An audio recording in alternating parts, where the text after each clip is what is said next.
तो मेरे अंदर एक विश्वास पैदा हो चुका था जो रियल था, और मुझे मालूम था अब तंगी नहीं होगी। तो मैंने जब वो आया अंदर, हम जब भी अंदर बैठते तो बिलों की बात होती है, इसका बिल देना है, इसका बिल देना है, इसका बिल देना है, इसका बिल देना है, बस यही बातें होती थी। बिल दे दिए, फिर खाली, फिर संडे की वेट, संडे पैसा आएगा फिर बिल देंगे। लेकिन उस समय जब वो अंदर आया, मैंने कहा आज के बाद ये तंगी इस मिनिस्ट्री में हम कभी नहीं देखेंगे। उसने कहा आमीन। लेकिन उसे मालूम नहीं था कि मैं क्यों कह रहा हूं, क्योंकि मैंने टाइप देना शुरू कर दिया था और मेरे अंदर एक विश्वास पैदा होना शुरू। सामर्थ्य बहुत थी, लंगड़े चल रहे थे मिनिस्ट्री में, धूम मच रही थी, दुष्ट आत्माएं निकल रही थी, लेकिन वचन एक ही है मेरे लिए भी आपके लिए भी। मैं बोने में, पर्सनल लाइफ से मैं बोता था, लेकिन मिनिस्ट्री में बोने में मैं वफादार नहीं था।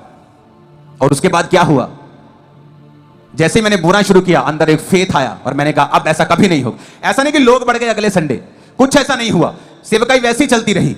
लेकिन उस दिन के बाद वो भी इस बात का गवाह है और मैं भी, हमने कभी तंगी नहीं देखी।